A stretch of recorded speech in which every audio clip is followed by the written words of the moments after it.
Hey friends, welcome back to Becoming Unbound, where we explore the journeys, challenges, and the triumphs of breaking free and building the life of your dreams. I'm your host, Carly Butler, and I'm here to inspire and empower you to embrace the unbound life, where possibilities are endless and freedom is yours to claim.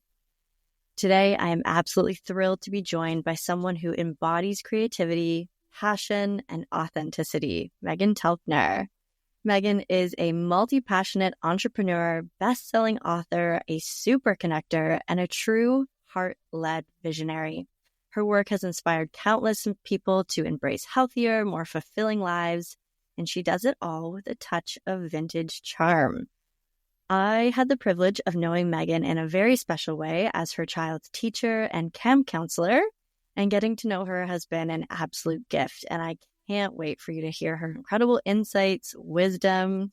So let's dive into this meaningful conversation with Megan Telpner.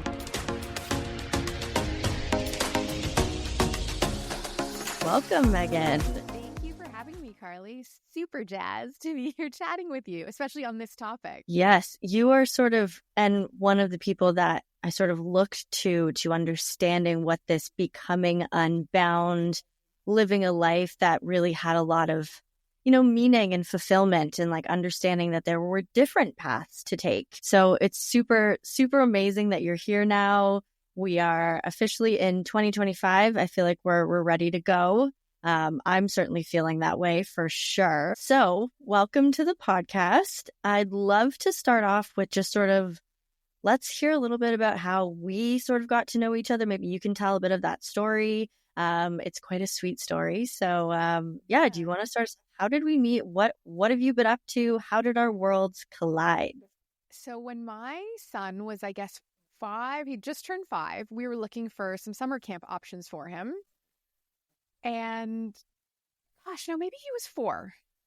He could have been 4. I don't remember. Anyway, we're looking for some summer camp options, and you were running a camp through sort of a smaller organization that we knew was letting children run free, letting them breathe air without a cotton filter over their face and those sorts of things.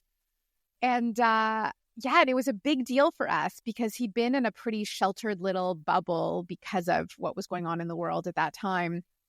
And we were just like, I felt like my job during that period was to be the bridge between everyone else's fear and my child. And it was like a no-go zone.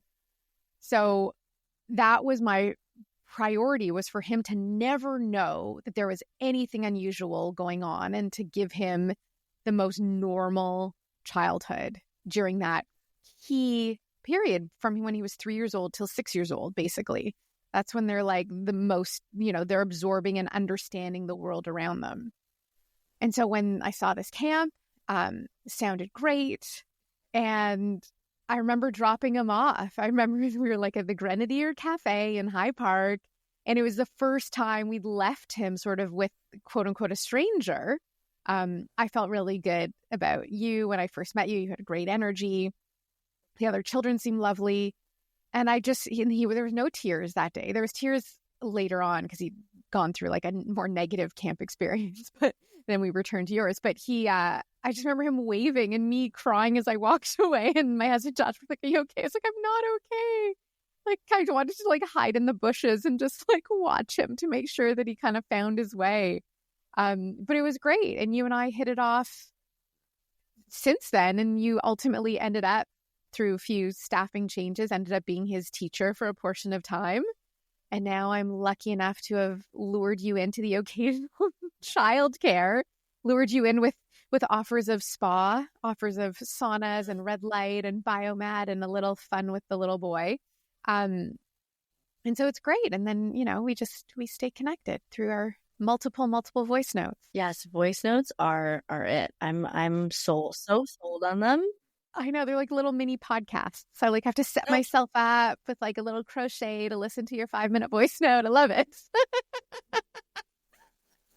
It's great. It's like this inner monologue, and sometimes I've sent voice notes before, and some people are like, no, thank you. I don't want a voice note. Like, I don't get to respond, and it's not fair to me in the moment. Like, if you're expressing something, but if it can be light and fun and like I love it. And then I'm sometimes go on rambles and stuff. But yeah, it's great. I love that story of like us coming together. And I feel like we just got it. And I feel like in that time, in the past 5 years, I guess, like when you figured out people who just got it just made sense. Like we just sort of hit it off that way. And that was kind of my first introduction to what it was to give children freedom and to allow them just to like live without fear and to, I mean, we were all very like contained and wonderful and supervised, but we were just running around the forest, having fun, breathing fresh air. Like it was such a beautiful community that was built so organically. And yeah, that was amazing.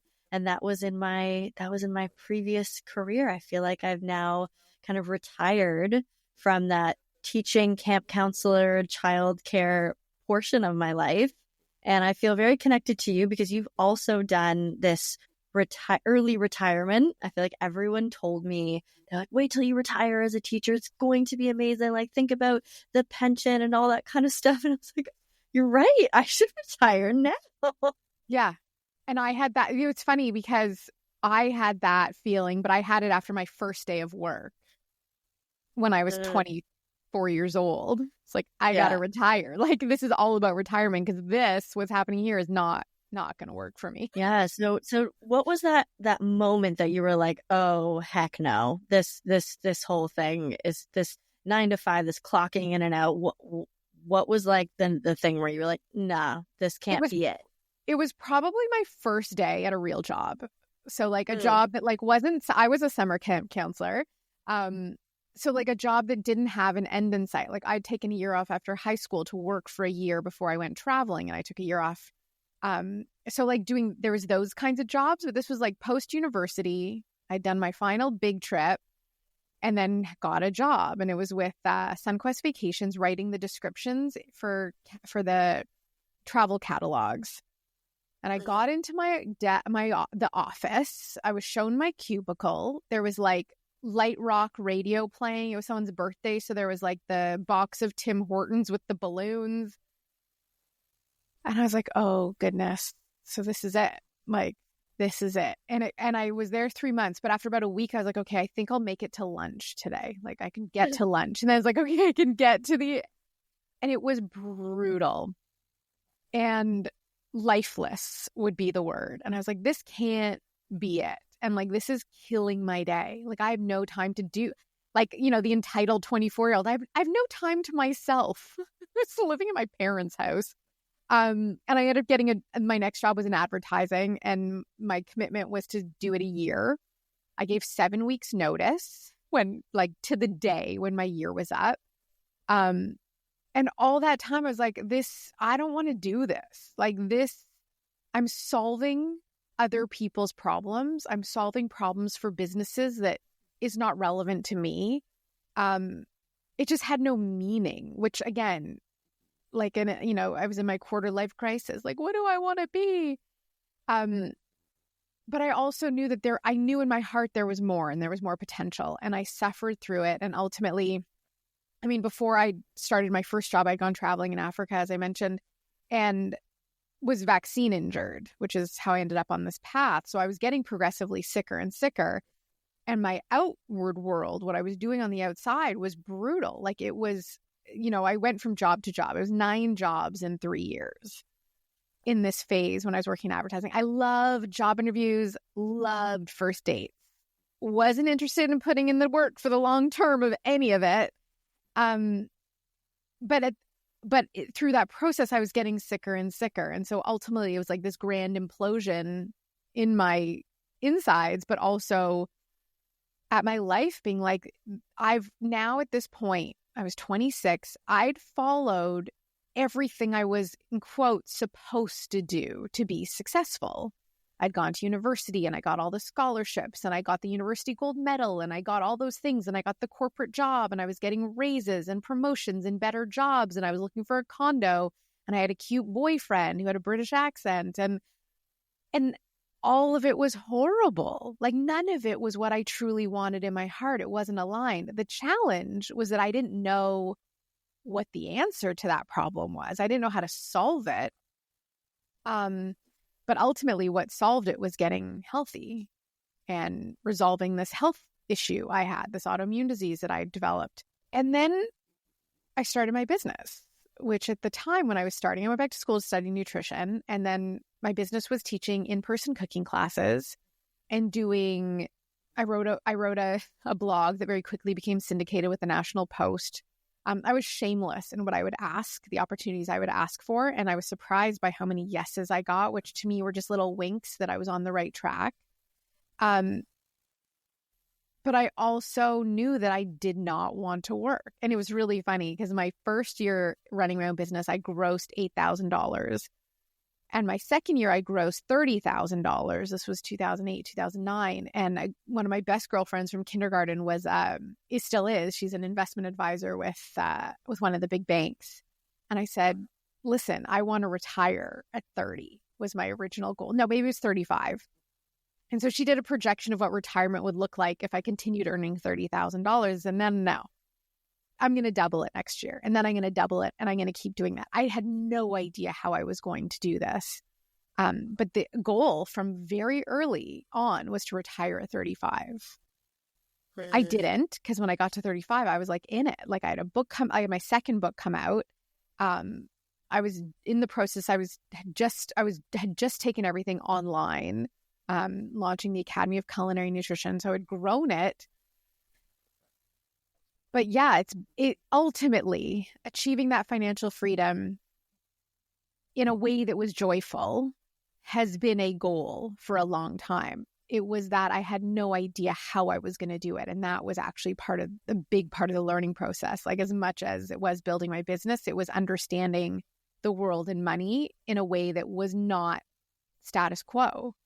Because everyone was telling me it was impossible. That's not realistic was probably what I was told most often in the first 5 years of running my business. Wow. I love that you said, it seemed like you checked all the boxes for quote unquote success that we're taught in this system of you go to university, you get a job, you go there, you clock in and out, and as I'm doing my robot arms, and you punch the card, and then you have your Timbits in the break room for 15 minutes, and then you get back to work, and then you somehow have a life that includes making some food, maybe. And gosh, if it could be healthy food, that's a whole other thing.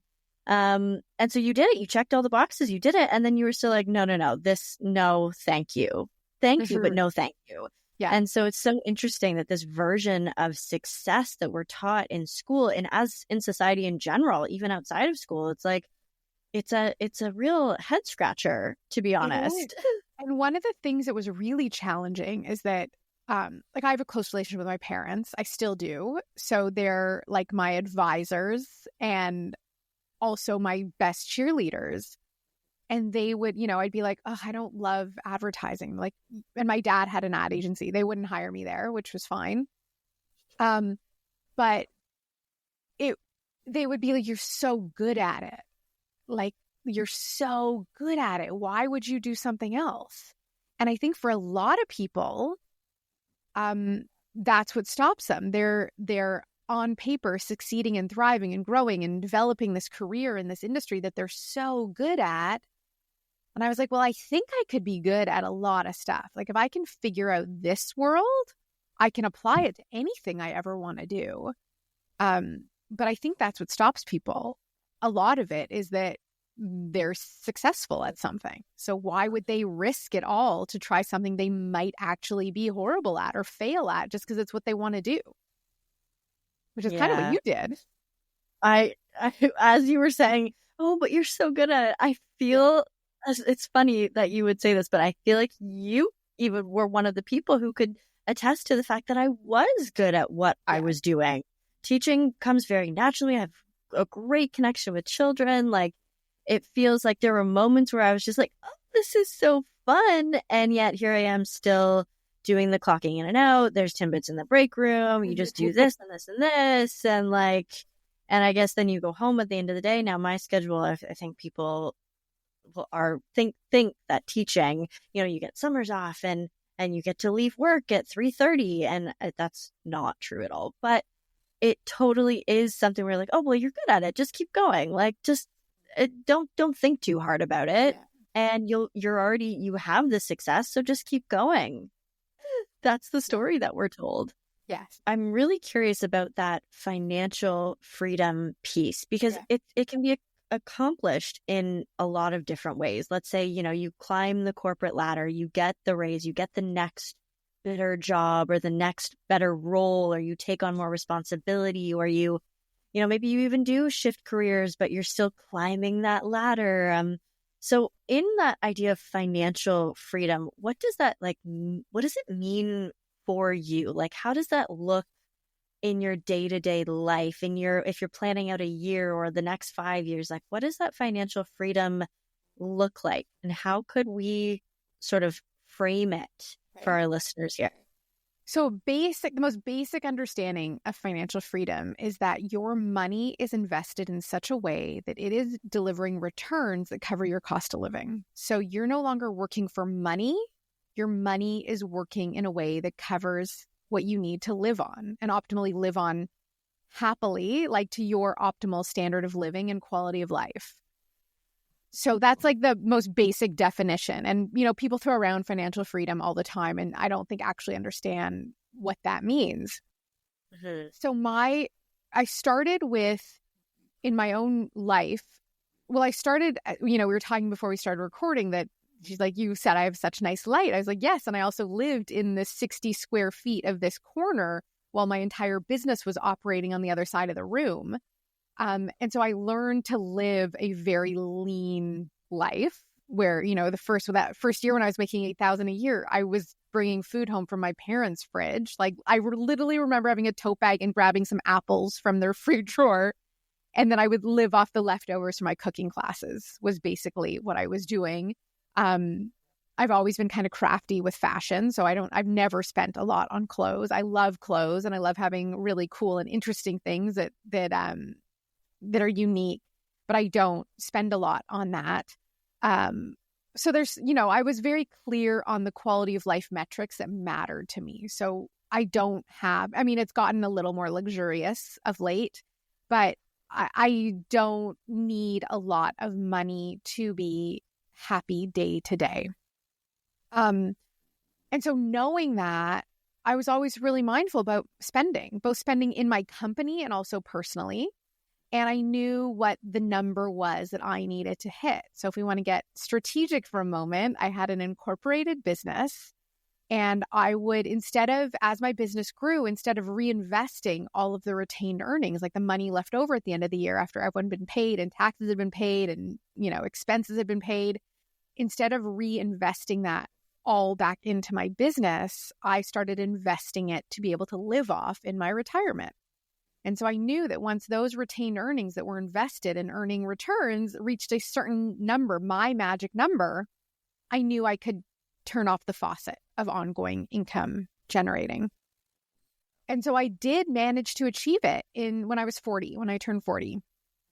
We paid off the mortgage on our first house, and we were going to be we were earning enough interest if we were to withdraw those funds to cover our cost of living. I didn't turn off the faucet because I was still having fun. I was like, okay, it took a lot of the pressure off, but I was never making decisions about my business for large windfalls. I was never looking for investors or acquisition. I was never looking to scale it to something massive, which I could have. I very well could have just kept reinvesting and building out this massive company, which was never anything I wanted to run. So it was having those really clear, which is counter to everything in entrepreneurship right now. When we look at, like the Shark Tanks or Dragon Dens of the world and all the angel investors and the private equity and all of these things that people are dumping money into or acquisitions to buy a company to grow your business. So all these companies are getting investors, dumping money and growing so that optimally they can sell it for a high number. My goal was to keep it small and joyful and ridiculously profitable while treating my staff exceptionally well. I paid everyone exactly what they asked for. was able to give bonuses. We did like crafternoons. We had elixir chats. Like we did really fun things in the company. I wasn't like skimping in that way. I always delivered value for the people who joined, which is why they're still so supportive. But I was keeping it profitable. I didn't have like tons of subscription services and all these things that businesses do. I was really focused on what was earning money within the company and pouring energy into those aspects. And that was how I did it. And like, it was working intelligently, and there were big risks, but not risks that would demolish the entire company if it didn't work out. Things worked, some things didn't work. And where things were working, I would focus on that. And it wasn't for the vanity metrics. It wasn't for social media following. It wasn't for any of that. It was for the life I wanted to be living in the moment of running the business, and ultimately to be able to, you know, quote unquote, retire early, to not have to work for money anymore, to work because it was truly, truly simply what was in my heart. Yeah, that's amazing. And it also sounds like, as with that, while growing your business and keeping it profitable and making sure that all of the, like, there was it sounds like you went above and beyond for your staff and for the actual culture of it. It sounds like in your own life, you valued joy and time with family or friends, and like being able to go home and, you know, cook your own meals and take time with that, and having like the luxury of time. And for me, and I've talked to a couple of people now on the podcast, that it sounds like also everyone's definition of freedom is different. So whether it's living a luxurious life where you have lots of time, or living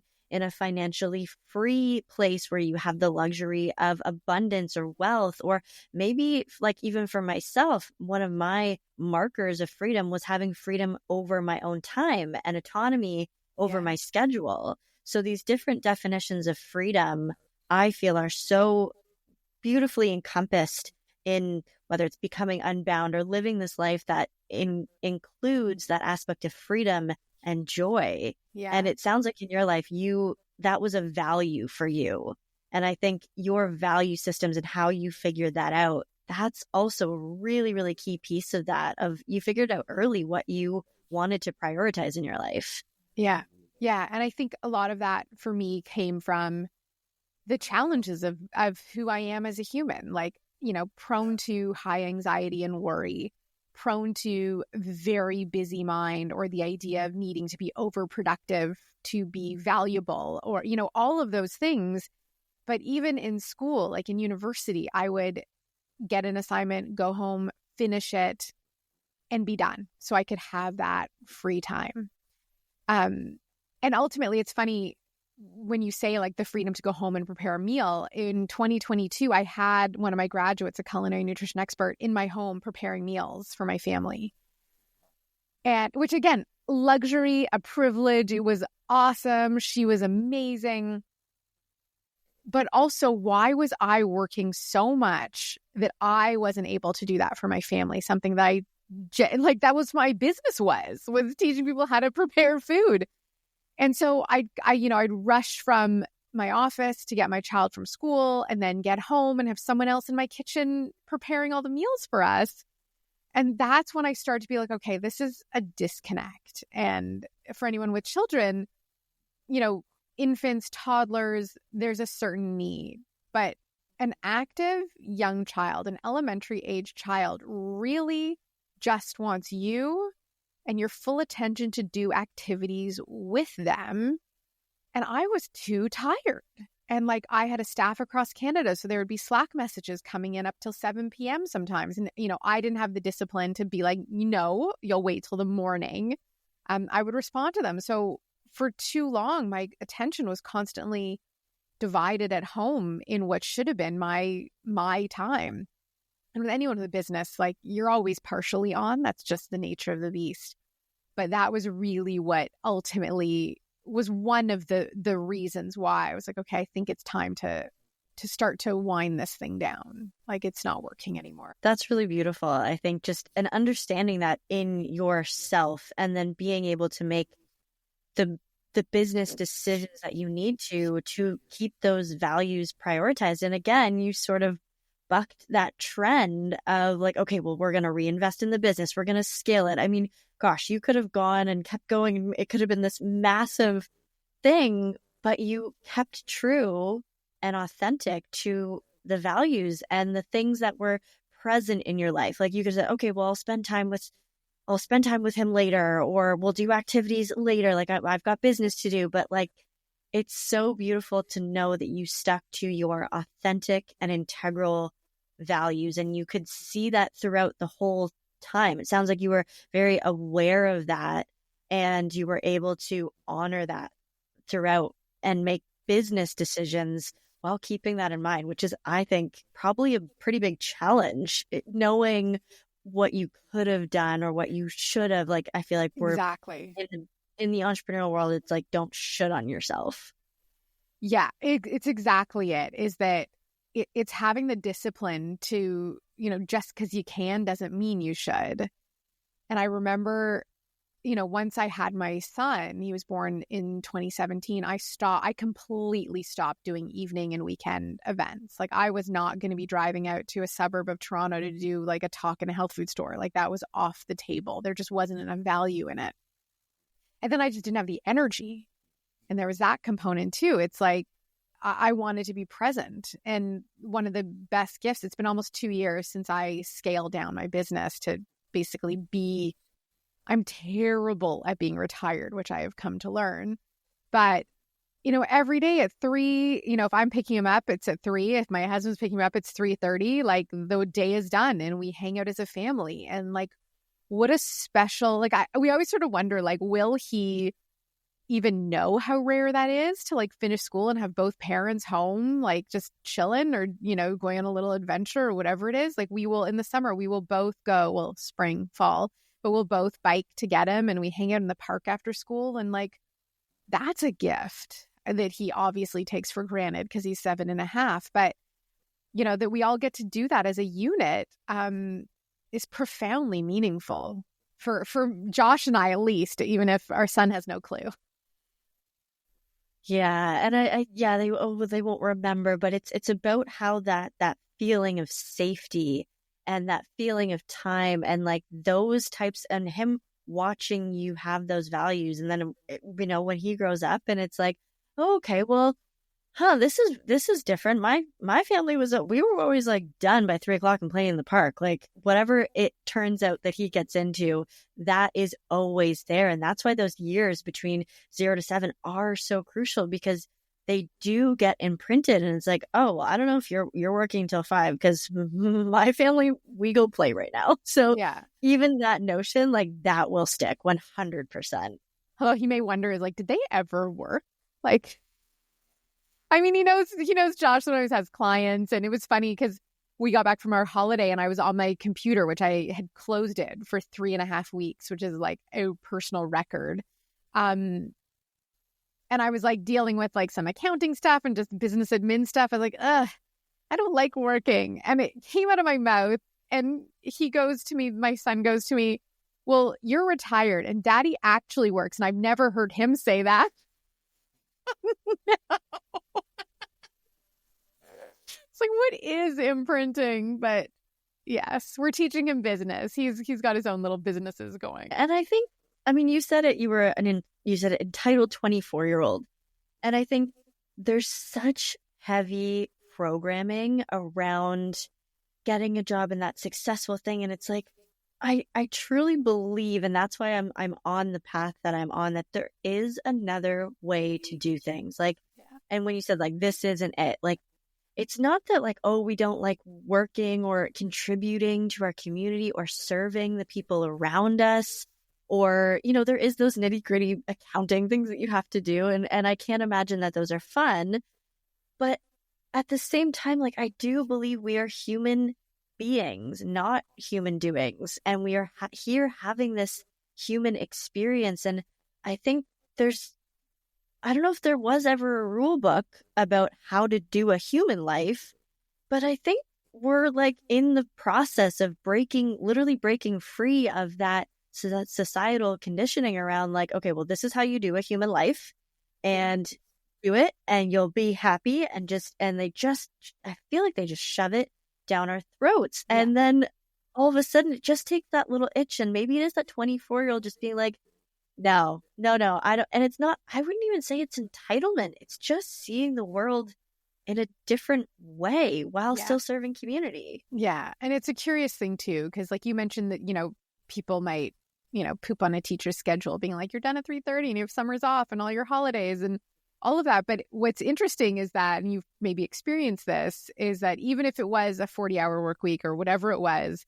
and that's what I had. And it was like clockwork for most cases. I was like, this is killing my day. But as soon as it was my own problems I was solving within my business, I'd work 60 hours. I'd work 80 hours. When I was running my cooking school, I was happily working 7 days a week from morning till night and couldn't have been happier. I was so inspired by what I was doing and the problems I was solving that it was no longer like, this is killing my day. It's like, this is my day and it's amazing.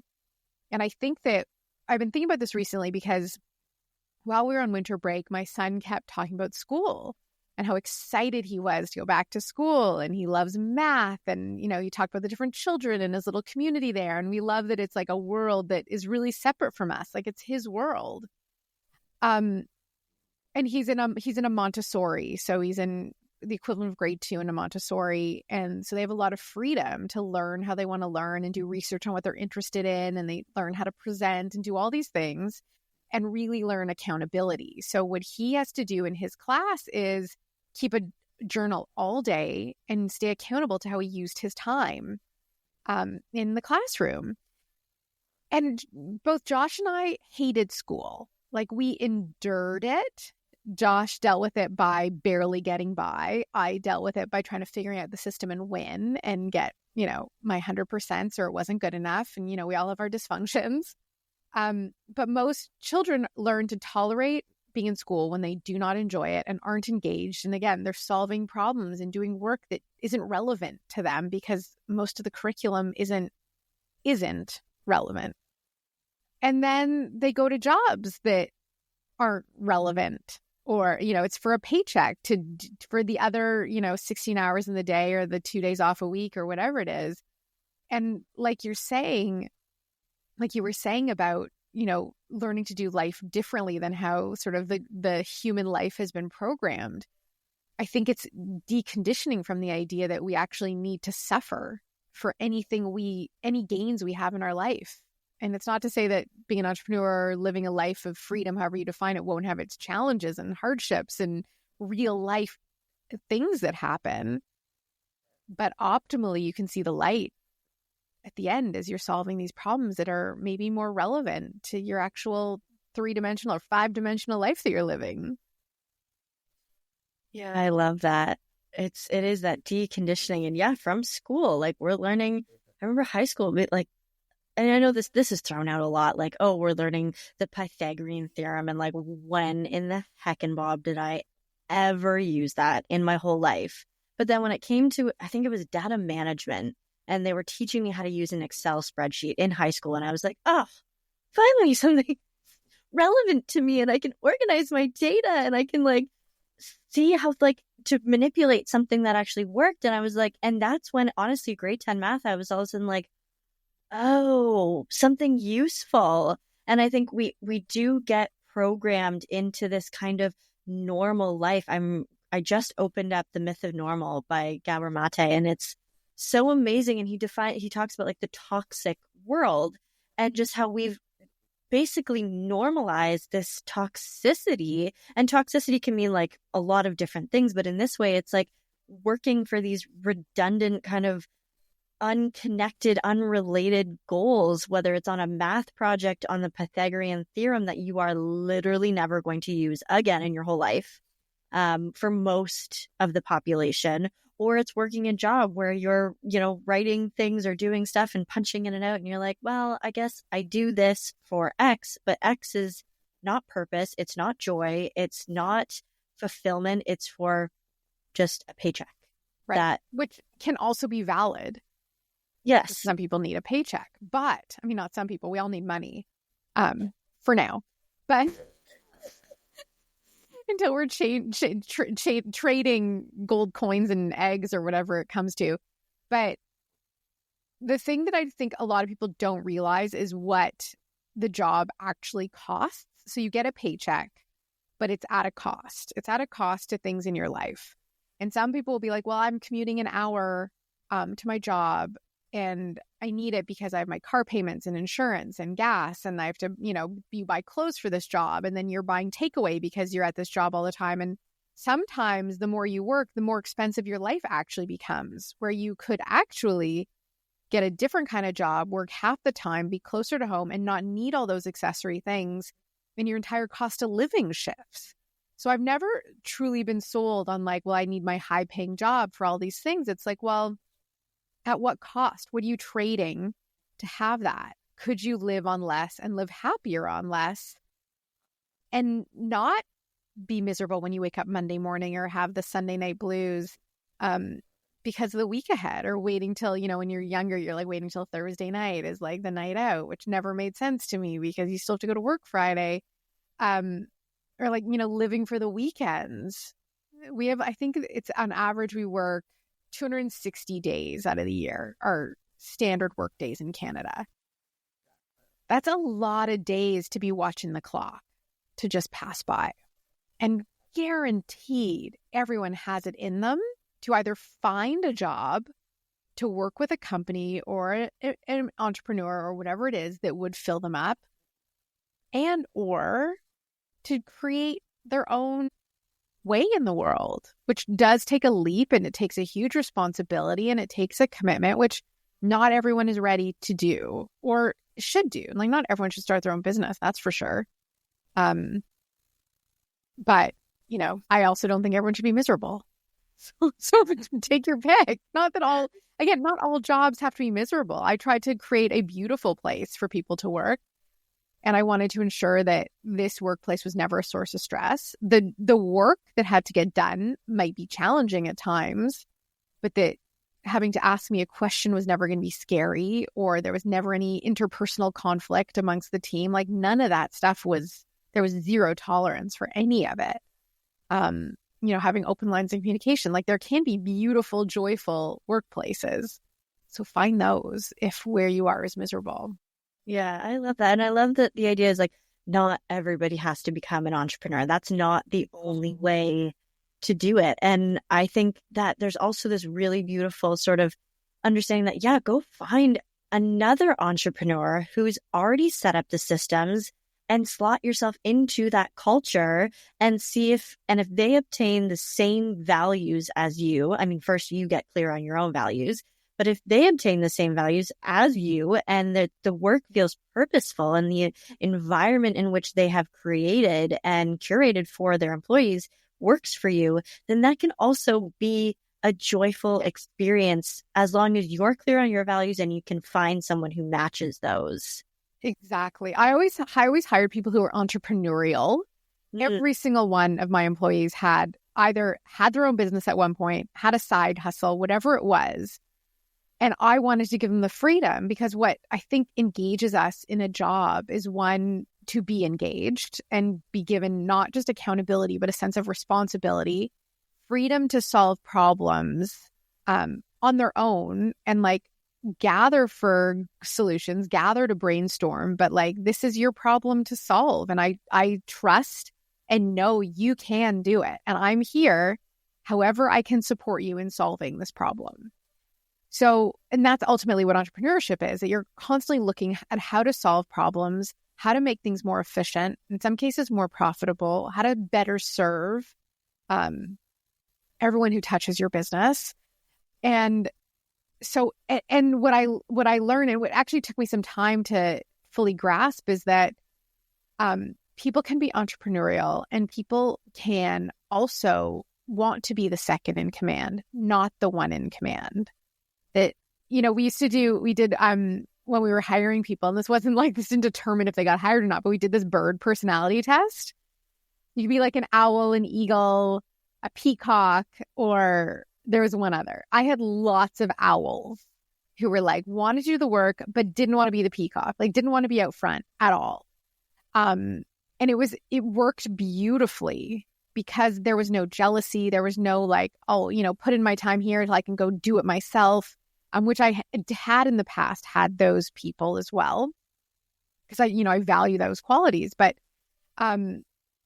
really recognizing your strengths and what you can give. And not everyone, like, as I said, running a business is ridiculously challenging and confronting to who you are. That is not always the ticket to freedom.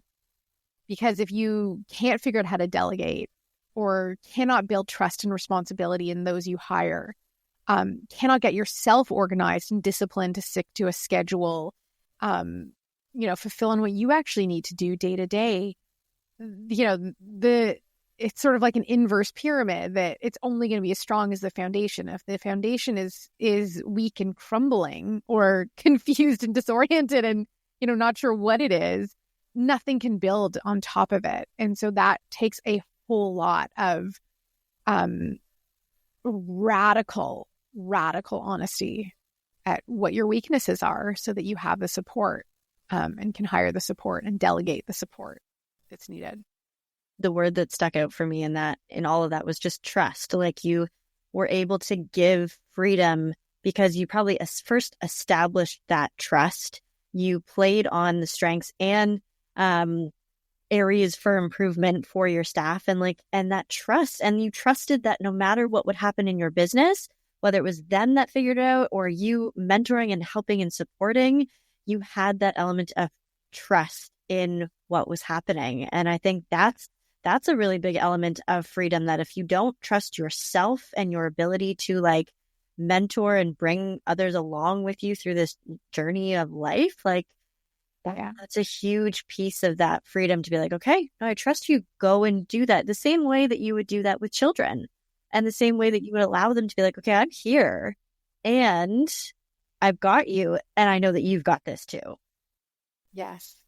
And it's the biggest leap of faith, which, didn't happen in the first couple of hires I did, but was being able to hire people who were better at their job than I could be, is a huge leap. So like you talk about spreadsheets, I'm allergic, like anaphylactic, deathly allergic.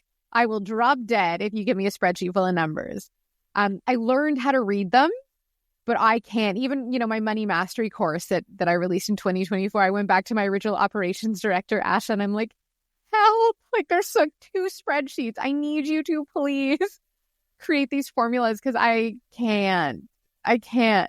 So recognizing, and, you and I, like I gave you a little tutorial in like the project management tool I like, and like it was very top level, because I'm not the one who actually organizes that, because it's very challenging for me to break a project into component parts. I see like the grand vision. I know what I can contribute to it. I can kind of give a rough timeline, but my timelines are usually like, yeah, we'll do it tomorrow. We're done. And they're like, no, we need 6 weeks. I'm like, really? Okay, fine. And again, trusting. And so the more trust I could give, and the more elevated my hires were, that they were exceptional at what I was hiring them to do, the whole system just worked so beautifully. It's amazing. Yeah. So if someone is thinking about becoming unbound, if they have this inkling, this feeling in their body, they're like, okay, yep, this is resonating. I know that there's something more. What would be like the first little baby step? And like, I have it in my mind what I think I would do, but what would you say to like either a younger version of yourself, where they are just like, okay, something's got to give. Where on earth do I start? I'm going to give you 3 options. They're like on a spectrum of like not woo-woo to super woo-woo. So we'll start with the not woo-woo, which is to actually look at the work you're potentially doing right now. So maybe it's a job or a job you had in the past, and you're going to make a chart with 4 quadrants. Okay? This might be hard for me to explain, so stay with me. Okay. In the top right, I never know my right from left. Let's do top left quadrant. You're going to write all the things you love to do that you believe only you do exceptionally well. And then on the right side, you're going to write all the things you're really great at doing that you do not like to do. And on the bottom on the left, you're going to write all the things only you can do that you do not like. And on the bottom right, the things you do not like and you don't want to do. So what you're doing is you're kind of gathering. So what's in that top left corner of what you love to do and you think only you, like that you excel at it in an exceptional way? Optimally, whatever it is you end up doing, you want most of your time spent in that upper left quadrant. Maybe a time you're doing all the things. But this is to get super clear on where you get your joy from. So a lot of people will say like, you know what, I want to be an author. I want to write a book. It's like, okay, well, you write the book and then the next 10 years of your life are spent going up on stages, if you want to keep selling this book, creating programs around it, traveling, and like maybe you want to do that. But then you think about like, okay, traveling, like so that's packing, unpacking, being away from home, sleeping in random hotels, being in these fluorescent lit rooms, eating hotel food. It's like, do you really want that? So the reason why I always start with that top left quadrant, what you love, what you're great at, is because whatever you end up doing, if you're going to follow your heart, take that courageous pivot, you want most of it to be really enjoyable day to day, the day-to-day vision of your life, not the ego of what it'll look like if you succeed in this company, but what your actual work will be. So that's like my least woo-woo way to start.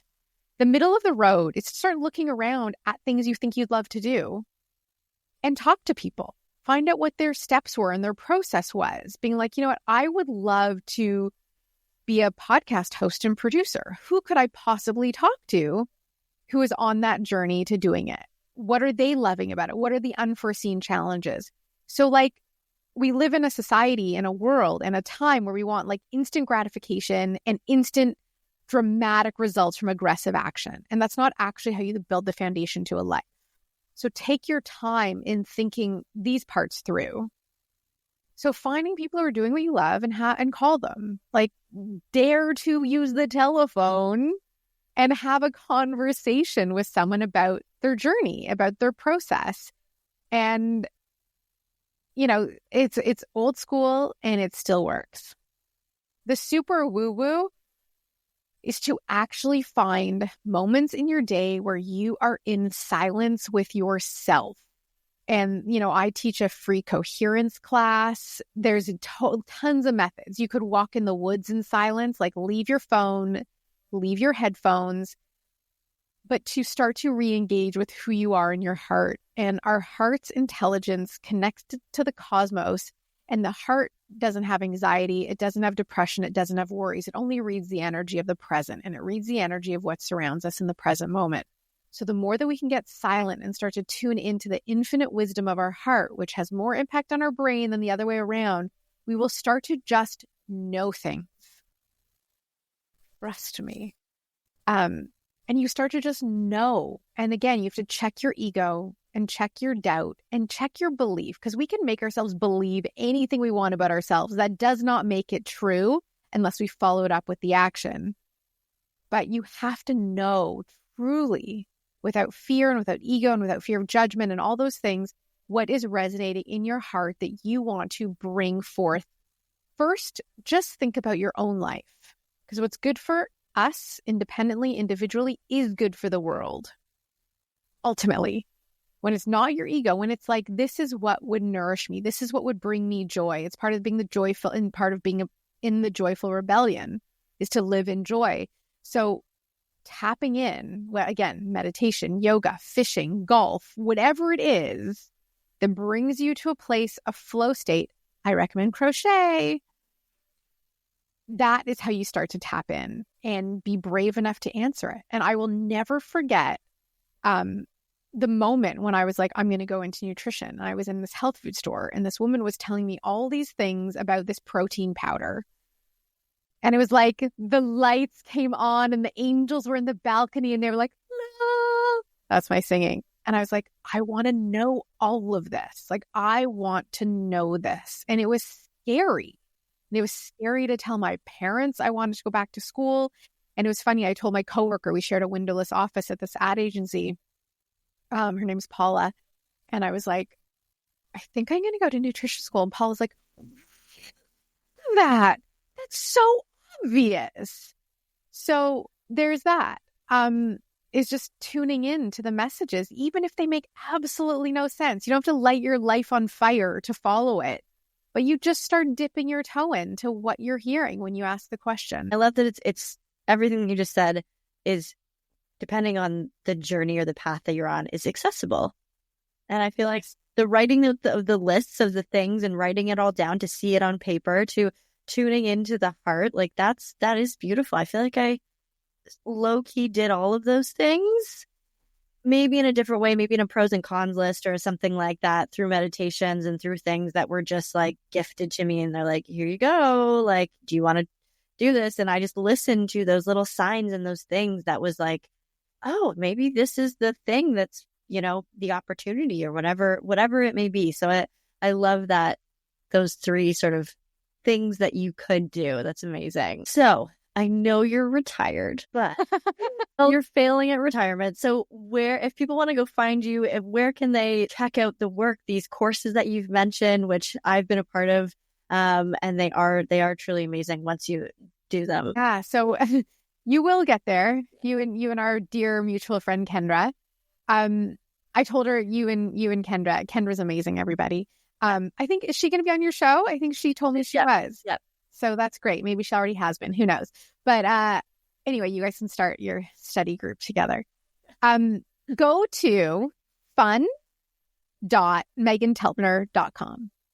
Join my mailing list. Because I send out random emails about random things all the time. I'm always creating something. I'm working on a brand new project that maybe will see the light of day in 2025, but my current mantra is let it breathe. So there's no time urgency, no rush. But I do have all of my culinary courses remain available. I have my money mastery course. If you wanted, I talked about the tapping into your heart. I have a full course on heart coherence and waking up and how to brave the awakening process. That one is called Rise and Shine. So it's all there. If you want to send us an email, do that, and we will tell you what course you need to take for this point in your life. It's me and my assistant, Jen, and she's wonderful. She's a gem of a human, and she can help you out if you're looking for anything that I can offer and be of service of for you. Amazing. All right. Well, I love that you're failing in retirement, because that means selfishly I still get to enjoy your courses and your emails, and I love every second of it. So thank you for failing. And thank you so much for being here today. I feel like this conversation was exactly what could lead to anyone, no matter where they are on this path of knowing that there is another way to do things. I think this is amazing. So thank you so much for your time today, Megan. Absolute pleasure. If I have one last thing, it would just be to dare to do it differently, because we live in a broken system, and to try and live within it will break us. And so the more of us that break out and elevate that frequency, the more powerful we collectively become in rising above the chaos. Amazing. Great. Wonderful last thoughts. Thank you so much. And my friends, continue this journey, become unbound, think of things differently, and we will see you on the next episode.